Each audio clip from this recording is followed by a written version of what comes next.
Oh no, what happened My there? name is Andrea Frison, C-Mac Trevor's grandma. Go watch your dinner. Well, I'm his mom, Mama Bear. Granny Bear and Mama Bear. Love y'all five ever. And how are you guys doing? I just me got out of the outside. hospital. For a few days I was there, the stress related with all this going on. But that's my baby they got over there. How are you feeling? Hurt, but I get on my Harley and I just filter thoughts. Just think about the last time I spent with him and what we talked about. We talked about if anything were to happen to myself or to him, again, that we would find each other in the next life if it's possible. Jesus, she And we sounds just so talked like about the future and about head the on her baby. shoulders, reasonable type of person. Has a baby due May 5th. And then I got the call, Mom, I'm at court, wish me luck. No? But I think they're gonna take me in. He had an idea. And that was, 5 days ago? Crip Mac got arrested, obviously, everybody knows. He got arrested, and then we were all thinking that it was just a regular state case because he doesn't have any acts of violence. He hasn't, used any guns on anybody. He's never used that. And right now, the feds picked up the case because they're making him out to be like a career criminal. You know how much time they're offering? If they try to make him a career criminal, it's 15 minimum. What is a career criminal? Somebody who makes... I just want him home. Me too. And for those unfamiliar, why is he back in? He had a ghost gun. He had a gun with no serial numbers on it. This is an epidemic, for God's sake. And it has to Oh stop. no. One of the president's executive actions would add new restrictions on ghost guns. And those are weapons that people build from parts that do not have serial numbers on them. Homemade in just a few hours using a 3D printer. It was a holiday. It was a holiday, Yeah. and he went to... Wait, what the fuck was that? Hours using a What the fuck is this shit? 3D printer. It was a holiday. It was a holiday. Is that just a He lower? went It to looks like the whole- that hood. looks There like was the whole barbecue. It was gun. like a little barbecue. He just went to say what's up. He was in the Guys, backyard. He was Guys, I thought you only need the fucking lower to be printed and you put the rest on normal. on live, talking on live. And when he's on live, he's not doing nothing. He's just there talking. $55, I give you a story post. Very affordable, five, y'all. Like, oh, doing features, $55, whatever the fuck you doing, right? And then the police probably saw, oh, he's in the neighborhood. He's got it in his hand. They came into private property inside the backyard and they arrested him. So he was at a barbecue Yeah. around the 55th and Western area, Right.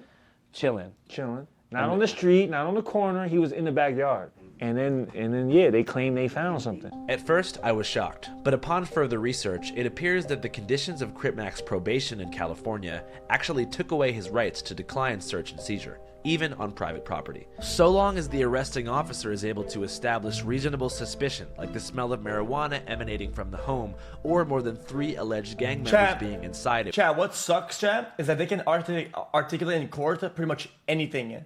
It's like a traffic stop. Yeah, when they do it, it can kind of be sketchy, but then they go to like, yo, I thought this, I thought that. At that point, bro, it's just how it is. It's dog shit, but it is what it is. That arresting officer is allowed to enter the property without a search warrant. So, on paper, LAPD didn't do anything. How do you go back in the past and tell somebody that they didn't smell a whiff of something in a spot? It's like impossible. Illegal. That being said, I still couldn't believe that Crip Mac, who's never been convicted of a violent crime, was potentially facing 15 years in federal prison just for having a gun, which after all is a constitutional right and seems quite necessary for self-defense purposes, given his tattoos, recent financial success, and high profile.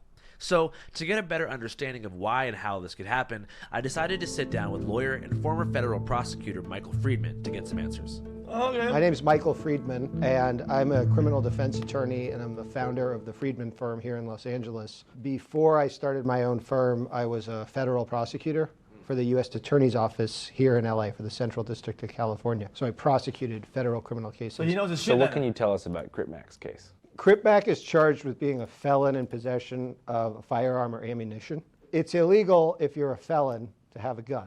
That's the simple fact, under state law or federal law. So when you think about federal criminal law, it's more common to think about RICO, going after the mob, or wire fraud Enron, Bernie Madoff, these kinds of cases. A gun case is more often in state court. It's a little bit more of an ordinary case. The federal authorities in recent years have prosecuted these cases more and more because they're able to get harsher sentences.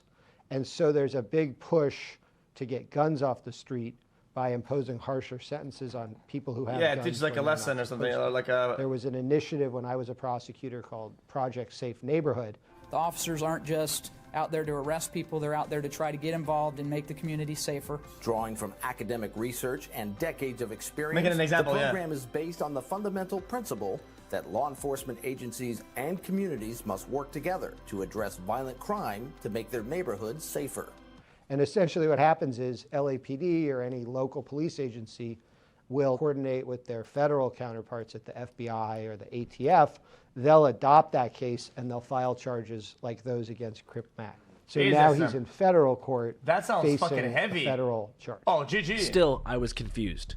According to Dr. Friedman, Crip Mac's case carries a 5-year minimum. Yet earlier, China Mac had mentioned that if the prosecution decides to add the career criminal enhancement, he'd receive a 15 minimum.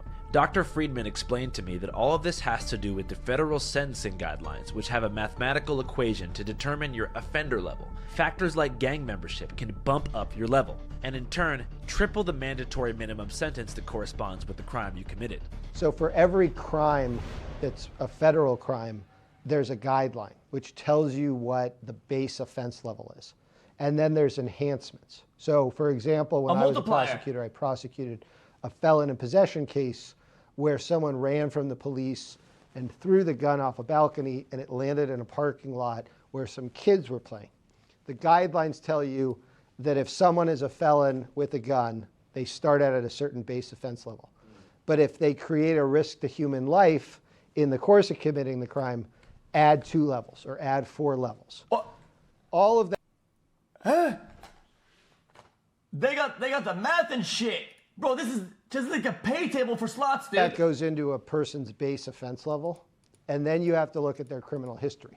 Yes. So this just straight up tells you how long you're going to jail. Well, they're not binding on the judge, but the judges have to start by calculating the range. And most judges, generally speaking, more or less go with that range. While these sentencing enhancements exist on a federal level, the city of Los Angeles has long done away with gang enhancements. They were eliminated in December 2020 by DA George Gascon, citing prison overpopulation and high recidivism rates. I eliminated sentence enhancements because sentencing enhancement doesn't necessarily create more safety. In fact, they often create more recidivism and they make us less safe. This resulted in the immediate freeing of rapper Draco the Ruler, rest in peace. But on a federal level, these enhancements are still the rule of law. And according to Dr. Friedman, unlike in county or state courts, it's almost impossible to bargain for a lower sentence with federal prosecutors. I'm really confused by what you said. And only 8% of defendants end up taking their case to trial after feds make their initial offer. But why? Dr. Friedman says the feds don't prosecute unless they're pretty much certain they'll win the case. Cases that are prosecuted by the U.S. Attorney's Office, they're very buttoned up. They don't charge cases unless they've really vetted their evidence and unless they feel they can really prove their case. What's the federal conviction rate? The federal conviction rate is 90 incredibly plus? high. Like I think the 98 or figure something. is something like 97% of Oh, I was people one who off. are charged with federal crimes end up pleading guilty. Upon further research, I learned that many defendants only plead guilty because claiming you're innocent of a crime, even if you are, could result in being given an even harsher sentence if convicted. If you plead guilty before trial, you get a reduction in your offense level for acceptance of responsibility. It's usually 3 Guys, points. I mean, if you're gonna Sometimes it's send 2 it, in you lower send it, level right? cases. So if you're looking at, Is that the let's basis say, of that? 6 to 8 years, that could automatically become 5 to 7 years or 4 to 5. Because the guidelines are so severe and predictable, as you noted when you look at that chart, that's why a lot of people take deals. And I'm just saying, the flip side of that is, if you're gonna send it and be like, yo, not guilty, and you go and fucking, even though you actually did it, and you go straight for it, and you take the gamble, well, it's a gamble, you know? is what's called the trial penalty. It's an anecdotal term that we use. But there's a general Because they use less perception resources that if and you they go to trial waste and lose, time and shit. not only do you not get those 3 points, but the judge is going to be harsher on you. This seems absolutely ridiculous. Part of our Sixth Amendment rights as American citizens is the right to a fair trial under any and all circumstances. The federal trial penalty seems Okay. Well, that's I don't think his argument is good, even though I didn't even hear it because I'm dumb as fuck. Then not guilty, fair. Same one as guilty, but as harsh. Fuck it, send it. Fucking guys, because in this case, then you want it like this. Okay, then fucking max out the wazoo off the fucking rippy. What about it? Antithetical to the very purpose of our justice system, which is to uphold a foundational concept in our Constitution. Innocent until proven guilty. Am I dumb? Though I was quite surprised to learn all of this. In the street world, this is pretty much common knowledge. Oh, they gonna hammer you. If they offer you 5, 7, you don't take it because you feel like, oh, you know, that's not fair. The next trip around, 18. The more I learned about the federal sentencing guidelines, the more scared I got for my guy Crip Mac. It seemed that in all reality, he'd be lucky to get 5 years, which is fucked up to say. But Dr. Friedman said, there's still a possibility Crip Mac could get between 2 and 3 years if he immediately pleads guilty to a judge. A federal felon in possession case could be anywhere from 2 or 3 years in prison to 7 or 8 years in prison in sort of a garden variety situation. Some of that depends on the judge, how strict they are. Some of it depends on the person, and their lawyer makes arguments to the judge that although the guidelines may say 6 to 8 years is appropriate, you should take into account this person had a difficult upbringing. Or even though this person shouldn't have had a gun, people will often argue they lived in a neighborhood where they felt the need for it.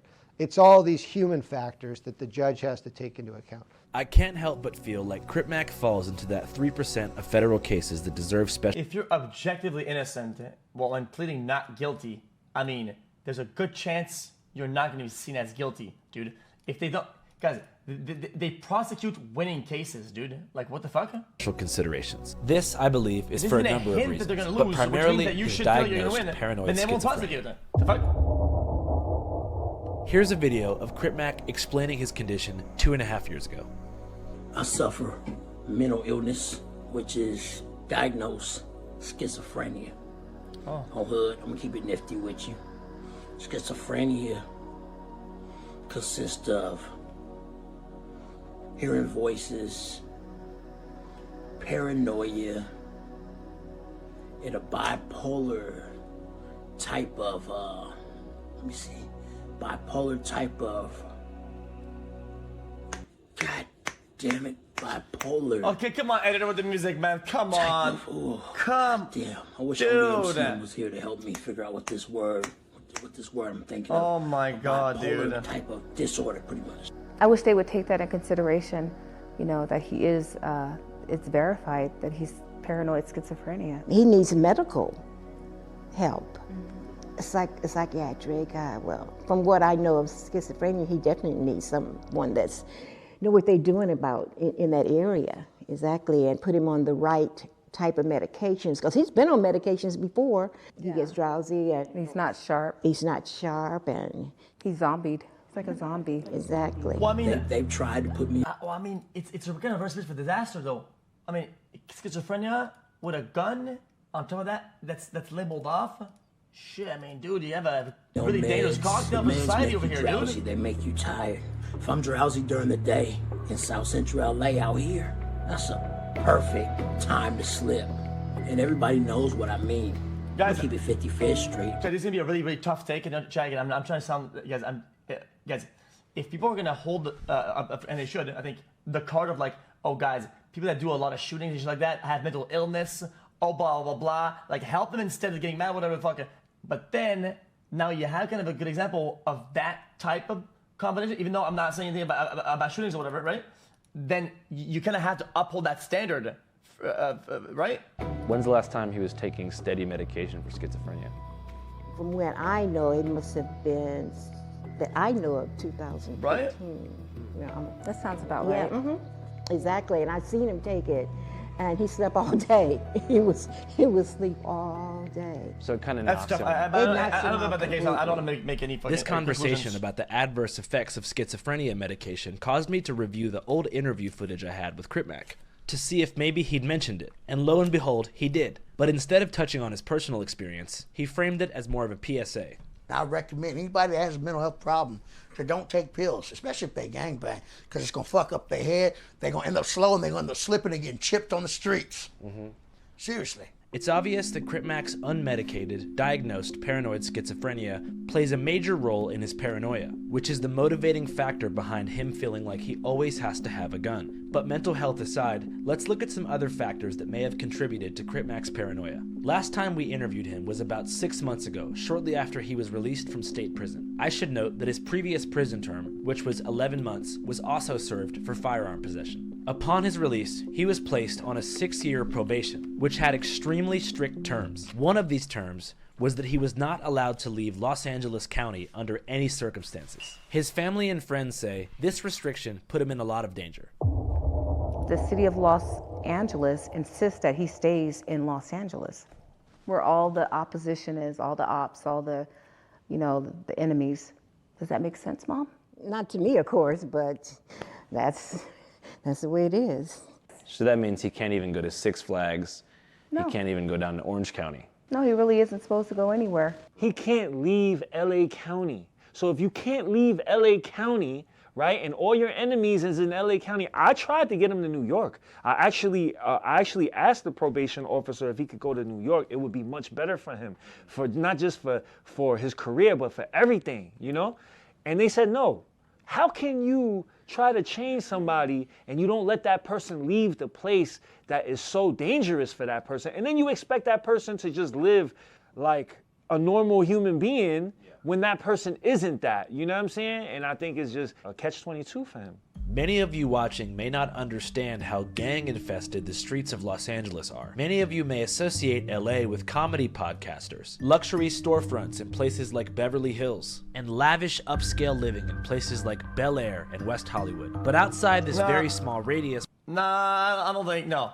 I think it's homeless, people who can't afford the lifestyle who still do and become broke, dreams that come to fucking die, dog shit houses that smell like ass fuck, and a bunch of mansions that are overpriced, and smog and death. That's where these kinds what of we think activities about. occur. LA is home to an unlimited sprawl of gangs, which claim 80% of the county's territory. Now, Crip Mac's turf, which is the centerpiece of his identity and the only place in the city where he can find community and safety, is immediately bordered by 78 rival street gangs, including his mortal enemies, the Brims and the Hoovers, that are between 4 to 5 blocks away from where his house was. Gang politics aside, this is very sad because all of these rival gangs are actually part of the same community, and mostly all descend from the same lineage of Southern blacks who fled the post-Confederate South during the Jim Crow era. Crip Mac's grandmother, actually, left her hometown of Houston, Texas at 14 years old because of segregation. Oh, yeah. I witnessed all of that. I witnessed Jim Crow. I witnessed all of that. I was born in 1947. So, I mean, I was doing the Martin Luther King, even before Martin Luther King. So I've seen a lot change. Harriet Tubman? No, not that far back. Sorry.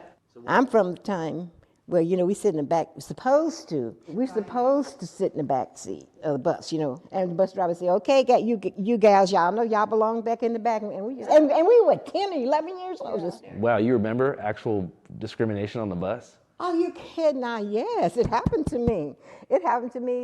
Oh, my goodness, yes. During that same time, they had this place called Woolworths or something where you buy clothes and stuff. And they had the restaurant upstairs was for the whites, and downstairs was for the colored. Not black or Negroes, it was for the colored. They had colored water fountain. They had colored toilets, which you don't want to go in because it was nasty. My best friend and I, at 10 or 11, go up where the white people sat. And the waitress say, girls, y'all know y'all don't belong up in here. You go across. But they wouldn't hurt us anything, they just wouldn't serve us. While Granny Bear never experienced any racial violence firsthand, exclusion still persisted. So Granny Bear, at age 14, decided to leave her hometown and head west to California for a new life. This was called the Second Great Migration, a period after World War II that brought over 100,000... Chat, exclusion like that might as well be violence. I mean, it's terrible, dude. I mean, exclusion in the modern social world, it's a lot of hurt and shit. African Americans from the American South to California. But unfortunately, upon their arrival, black Americans were strategically redlined by the Homeowners Loan Corporation, who kept them segregated away from white society, primarily in South Central LA. This caused outrage, which led many to adopt black liberation movements, and in 1968, the LA chapter of the Black Panther Party was formed on the corner of 41st and Central, very close to 55th Street. And they were not f***ing playing. These racist Gestapo pigs have to stop brutalizing our community or we're going to take up guns, we're going to drive them out. Soon the Panthers and law enforcement were embroiled in an all-out war, as evidenced by this raid on the Panther Party office on Central Avenue in Los Angeles in 1969. In the following years, the Black Panthers, as well as the Brown Berets, American Indian Movement, and beyond, were strategically infiltrated and disrupted by the FBI as a part of an operation called COINTELPRO, which arguably resulted in the assassination of Fred Hampton, Malcolm X, and Martin Luther King Jr. By 1971, when COINTELPRO concluded, black liberation movements like the ones in LA had been severely weakened nationwide, and it just so happens around this exact time frame that Crips began in South Central LA, which initially stood for Community Revolution in Progress. They had vague political undertones, but that wouldn't last very long. After the introduction of PCP in the late 70s and then crack cocaine in the early 80s, the Crips became a full-blown drug gang, free of any political undertones, and were involved in a brutal turf war with the Bloods over territory and sale of crack. Since this conflict began over 45 years ago, tens of thousands of people have been killed, locking this community in a vicious cycle of vengeance and retribution, where each body leads to 10 more, and 10 more, and 10 more. And no one in the world of LA gangs has a more recognizable face card than Mr. Crip Mac, who is the second most famous Crip in history behind Snoop Dogg. So regular civilian activities like going to the grocery store, the post office, or the laundromat could potentially be life-ending decisions for him if he runs into the wrong person. And the only thing standing between him life-ending decisions for him if he runs into... I've seen this video, dude. I've seen that. Guys, this is my take. Guys, the reality is, is that the last thing that a robber would want to do is shoot, right? Because if you're gonna go for a robbery, right? I'm sure they want the gun to be the strong arm, right? But they never want to shoot because that's a terrible crime. I mean, they're gonna get fucked, right? They want to get some loot, right? But they come up with a gun. Well, I mean, the owner is kind of the opposite. Kind of has like all the willingness, I think, to shoot and defend, right? So they're always at a disadvantage if they gun to gun because this guy doesn't want to shoot, this guy wants to shoot. And this guy gets fucking blasted. I see the video. Wrong person. I've seen it. And the only thing standing between him and death in that situation is a firearm. In my opinion, forcing Crip Mac to stay in LA County during his 6-year probationary period is a recipe for disaster. And I think it's by design. Yeah, it seems like that system is designed to put people back in jail. They are, though. In America, prison is a business. You know, prison is a business. So when it's a business, they don't care about, keeping people out of prison. Why? Because you're not making money like that. They want people to be in prison. Every single license plate in New York City is made by prisoners. You know what I'm saying? How much do they get paid an hour for that? 35 cents. And that's big money. For commissary, yeah, for sure. That's big money. 35 cents is big money. Yeah. You know what I'm saying? So, people making 15 cents. It is slavery. It is slavery, bro. The difference is that they won't say it. Yeah, when they said, oh, no more slavery, they put that rule saying, except if you're in prison. The 13th Amendment. Right. You know what I'm saying? So, shit, we're not gonna just come out and enslave everybody. We're just gonna lock everybody up and just enslave them that way. And that sucks. China Mac is not exaggerating. For example, at Louisiana State Penitentiary, aka Angola Prison, inmates are forced to pick cotton for 2 cents an hour. At one time, we made 4 cents an hour, and for some reason or another, the budget got cut. Which makes sense because before becoming a prison, it was called the Angola Plantation, one of the many Yo, what budget, dude? The whole squad gets probably paid like $9 for the whole squad for the whole day or 2 days. Properties of Isaac Franklin, who was believed to be the richest and cruelest slave owner in the American South. They don't want us to be better. They don't want us to be smarter. They don't want us to be free. They want us to be caught. They want us to be pigs, to be cattle. You know what I'm saying? So they could feed off of us. That's what the fuck they doing, bro. And it's sad, bro, and it's sad to see Crip Mac get caught up in that. So far, we've discussed Crip Mac's paranoid schizophrenia and how the dramatic travel restrictions imposed by his probation have put him directly in the crosshairs of his enemies. But there's another factor we haven't discussed, which is the effects of viral fame and the newfound risks and responsibilities that come with it. In our previous episode, Crip Mac... You know what, dude? This should be nothing. There should be no responsibility or nothing to do with any of fucking virality. I don't give a fuck. Dude, the whole thing is dog shit. Returns. Fuck that. We touched on this briefly when I asked him how his life changed after going viral. A transformation which Channel 5 had a lot to do with. Guys, going viral. If you post dumb shit, 10 videos, okay? It's not because my 5th video went viral, okay? That my 6th video has to be more responsible because of the people that are coming in from the fucking 5th video. It's just a stupid ass standard. You want to uphold it because they're fucking dumb as bricks, okay? Fucking libtard shit. Bro, it made a lot of people watch me. The attention was on me. I'm like, all right, kid, I see that now. Everything I do, the world's gonna watch. Some people, they just get mad about your fame sometimes. How come you think? I don't know, because they're poor. A lot of people are poor. When you have money and you're making money, you just around motherfuckers just poor all day. They don't like that shit because they're miserable. In the internet age of clout-obsessed fame leeches, viral fame presents a major X factor for someone already living a dangerous life on the streets. And Crip Mac knows this all too well. In the first year after going viral, he got beat up by his own friends for false claiming a different hood on Facebook 8 years ago. Then, a man from Indiana built an entire online following by pretending to be his dad. And in the past year, 75% of his girlfriends have tried to arrange his murder, typically after he refused to continue promoting their OnlyFans. And according to China Mac, Crip Mac receives between 2 and 3 credible death threats every single day, just for being who he is. He's a trophy out here. You know, people that live that life, people would, you know, happily do something to him just to go viral on the internet.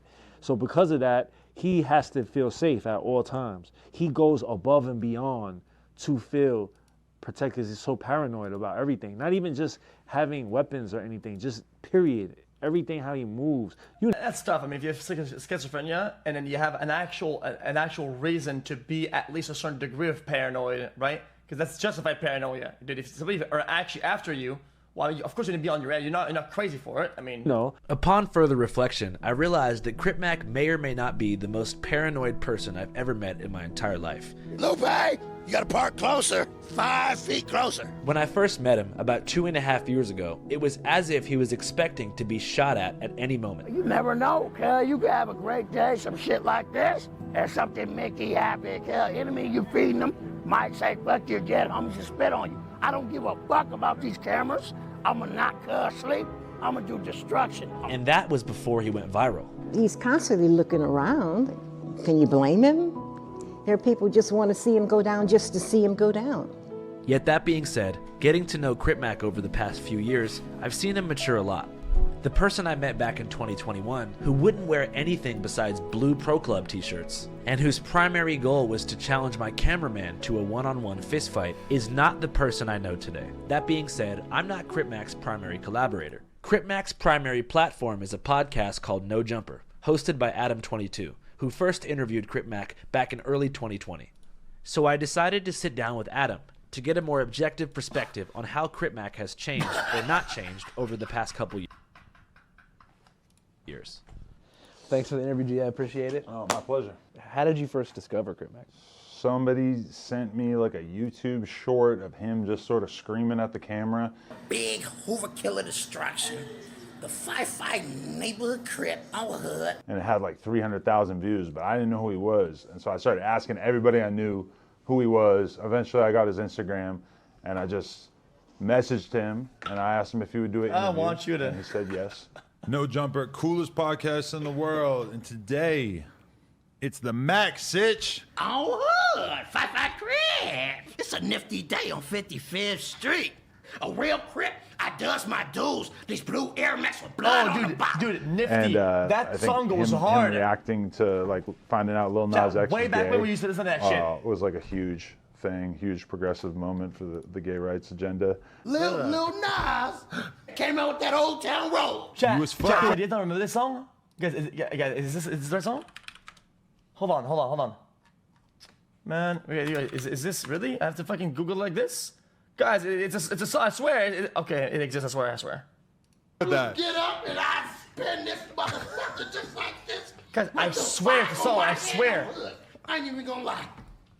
I like that motherfucker. You did. Oh yeah, that was a hit. Yo, the world is getting a lot more progressive because we got C-Mac the Loke on the podcast expressing support for an openly homosexual rapper. That's cool. Oh, it's called that? Yeah. Oh, well, fuck her. He's more like a Takashi 6ix9ine. Fuck her. I liked how the song went, cuz I never knew cuz was gay on hood. So that's not cool with you? That shit ain't nifty on 50s. I don't know. He just like kind of wowed me early on. I was always scared to get close to him though because of the forehead tattoo and everything like that. I always like, it took me a while to just like fully accept that like this guy's my friend, even though it's like sometimes he's a little difficult to be friends with politically. Because honestly, like he's got problems with a lot of like very dangerous organizations, I guess you could say. And I feel like if any human being in Los Angeles needs a gun, it's probably him. Because yeah, of course, there's definitely a lot of people with their eye on him. He is in like kind of a weird middle ground type area where he's somebody who, if he was a rich rapper, would definitely have security with him all the time, or at least would be wise to, but he don't really have money like that. So instead he's carrying straps and doing his own thing. It's kind of crazy because it's like you could imagine that maybe if he wasn't so street or so gang affiliated and his image wasn't so dangerous, that he would be like Drewski. You know, he would have got swooped up by like a management team and they would have went to work on building all kinds of content around him and stuff. Like I kind of see that vision of like how that could have worked, but I feel like, you know, people were kind of scared. So he ended up kind of doing more like the YouTube circuit, the vlog circuit. He's done a lot of different things. He did a rap battle. Beyond a rap battle, Adam22 and Crip Mac's manager, China Mac, have gone out of their way to provide Crip Mac with opportunities to produce content that's outside the gang sphere. Him and China Mac have a show called Mac Ventures, where they eat, walk around, and do other stuff. But Crip Mac's most recent venture was on Adam22's reality show. So can you tell me about the reality show that you've kind of been doing for the past few months? Yeah, we did a reality show where basically like we got a bunch of porn stars and then we got a few men off the streets and decided that we would have them all compete to be my first ever threesome boy-girl with my I gotta wife. wash my hands. I can't. Hi, I'm Lana the Plug. I am an adult creator. My name is Adam22 and I co-own Plug Talk with my lovely wife. We interview a different girl every week. And then we f them at the end. But we've only ever done it with other women. So we've arranged this whole challenge to find the perfect guy to be our first ever boy-girl threesome. You wanna get down? No. Get down. We're gonna get you out of the situation. And Crip Mac was an obvious choice. And it was a little bit tough to wrangle him and get him to actually show up and everything, but he fought hard till the end. And I'm not gonna lie, like just the reaction to him was like so insane. And like one of the things I was really thinking about was like finding a reality show to do to find him a girlfriend. So how close did Crip Mac come to winning the reality show? He made it to like the final 5 or some shit like that, but then ultimately it wasn't meant to be. What do you think was his disqualifying factor? He wouldn't show us his dick. Not the most progressive guy when it comes to gay shit or just penises in general, so he wouldn't show us his dick. What's going on, everybody? All right, man, it's time. I've known you for a few years now, and I'm ready to see the It's for her. It's for her. I swear. Okay, I guess I didn't really want to say that bad anyways, So but he's not even gonna show us? probably not. Damn. What do you think his rationale was behind not revealing his genitals to you guys? You know, I've always tried to get Crip Mac to like take a walk on the wild side and just, you know, What the get fuck? a little freaky with me. And he was not feeling it. And I feel like showing another man your dick is just not 55th Street enough for him. Like he's just, that's off the table. But the winner did have to show you his dick. Yeah. What do you think? We banged her, my wife together, yeah. Oh, you already did? Yeah. Despite Crip Mac not qualifying to participate in Adam's three-way, his appearance in the reality show was very beneficial to his career and brought a second wind to Crip Mac's viral streak. On top of that, his friends and family say he was doing better than ever before the feds picked him up. He was doing so well when he got out this time. He was doing so well. I've seen him just grow as a person so much. Yes, and for this to happen, right in So why the cuffs go so heavy? How do they know? Did they get a tip, something like that? Like how do they the know middle of something so exciting and people to loving look him or for search who he is. on him at that point, That's a on great that thing. day? He is a great guy. He has a great meta. heart. What's some of the growth that you've seen since he's been out from this last bid? Oh, just being more mature with getting his bank account. You know, thanks to China Mac. Shout out to China Mac for doing that. He's such a good person in his life. That's good. And during this time that he came home and I was really and I was with him a lot. Yeah, that's a he big, changed that's a big deal, immensely, chat. like so much. Like you could just see him, like just growing, just becoming more of an adult. Because I don't think he ever had that. He never had that. He's not Financial like developed literacy. cognitively in a lot of areas. You know what I'm saying? It took you a while to understand him. Yeah, it took me a Yeah, while to he really would call understand me. And I'm like, well, he's like, and then it took him, and he finally got him, and like, then he started like changing Crip Mac for the better. Well, also, ignorance isn't stupidity either. A lot of people say, "Oh, you're dumb." So people just don't know because they weren't taught and they weren't given that, and they didn't grow interest in that. It doesn't mean that they're stupid. Well, he needs this, and he listens to China Mac, bro. He listens though. This is the thing. Like he's hard-headed. He's not used to that. He's not used to listening to people. But he will though, especially when I saw a want for him to be better. You know what I'm saying? And it's hard for somebody that's never been taught better. You know what I'm saying? That's never been, not to take anything from Mama Bear and his family, but they taught him as much as they can. But from a man's standpoint. From a man's standpoint, he wasn't taught how to be a man, how to do certain things. And you know, I think it's just, I think it's sad to see society just say, you know what, just go to prison, just throw it all, like, you know, just throw them into prison. And this is supposed to be America. This is supposed to be the land of opportunity. Okay. But then, flip the coin on another case where you have the same scenario, kind of, right? And you have somebody who has mental health issues, right? And then has a gun, and something happens, and then the state knew about it and didn't do shit. What is everybody gonna say? They're gonna say, "Yo, dude, you guys let this guy with a fucking gun and mental illness and no checks on him do all this shit." I mean, they're kind of decently liable for that shit if they didn't any shit. And freedom, you know, we're supposed to understand it's tough. our sick a little bit better. You know what I'm saying? We're supposed to take those instead of just like lazily just throwing everybody in jail. And I think this is one of those cases that, you know, this man does not belong in prison for 15 I understand. years. He That's didn't do anything. crazy. Like, if he goes to jail for that long, I'm leaving this with country. those I'm never parameters. coming back. Yeah.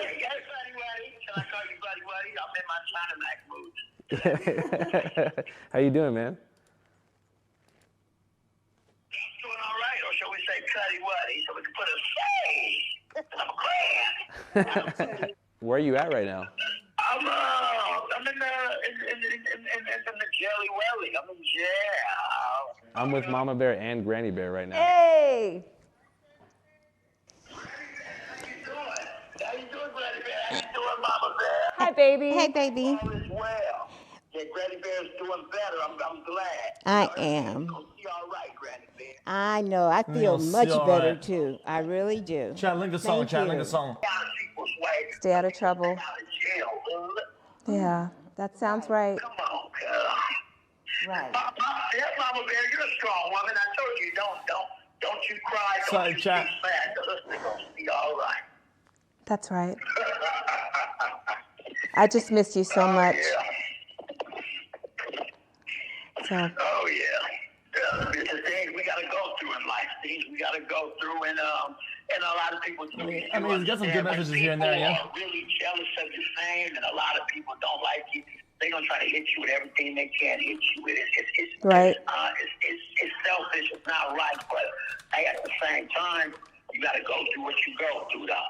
That's right. You take it to acceptance. That's just how it is. You seem to be handling it pretty well.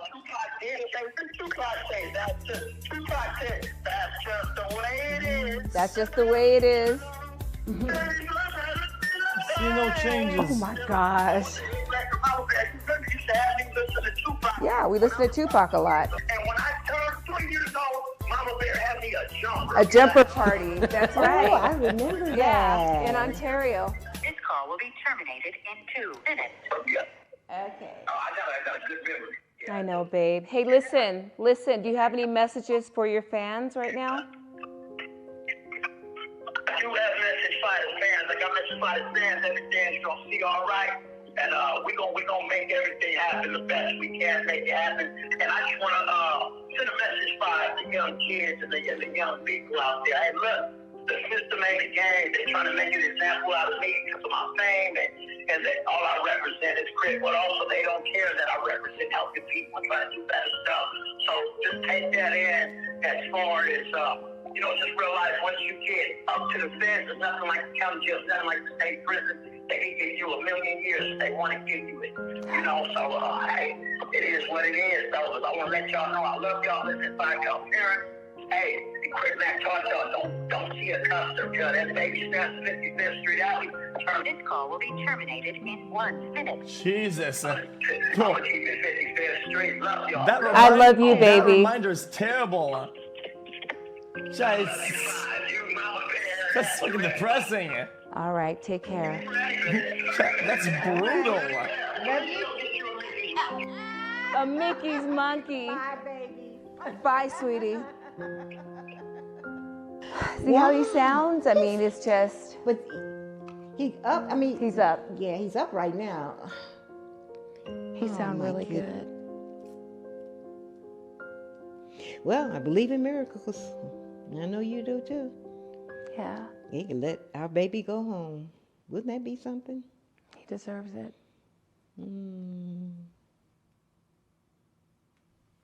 Thank you so much for watching. As you currently watch this video, Crip Mac is being held in a federal detention facility as he awaits his sentencing offer from the prosecution. But there's something I forgot to mention. Crip Mac has no legal representation that's equipped to handle his case in federal courts, so he literally has no lawyer. And I think it's my responsibility, given how much he's helped No! I didn't know my best. My name is Andrea. Guys, I was clearing my tabs. Guys, what the fuck? I did it on purpose, motherfucker. Guys, it bugged out. responsibility, given how much especially in the life of his child, which is supposed to be born on May 5th of this year. Arguably, it was the absence of a